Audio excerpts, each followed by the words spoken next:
Sa Davao City, tinamaan ng kidlat ang 6 na bisita sa isang kasalan. Nasa frontline ng balitang yan, si Camille Samonte.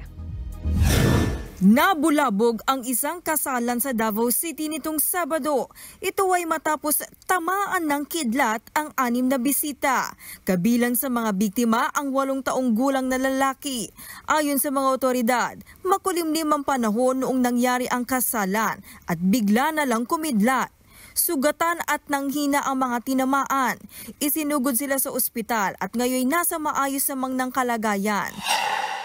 Patay ang 2 lalaking ito matapos makuryente sa Taysan, Batangas noong Sabado ng umaga. Isang truck driver at isang manggagawa ang biktima. Base sa investigasyon, ipinarada ng driver ang kanyang truck at itinaas ang dump box nito. Hindi niya napansin na tumama ang dump box sa kable hanggang sa nakuryente ang driver. Sinubukan siyang sagipin ng isang manggagawa pero pati siya nadamay. Nagbabalita mula sa Frontline, Camille Samonte, News 5. Mga kapatid, Mean Los Baños po. Huwag magpahuli sa mga balita at impormasyong dapat ninyong malaman. Para sa mas malawak na balitaan at diskusyon, mag-follow at mag-subscribe sa social media pages ng News 5.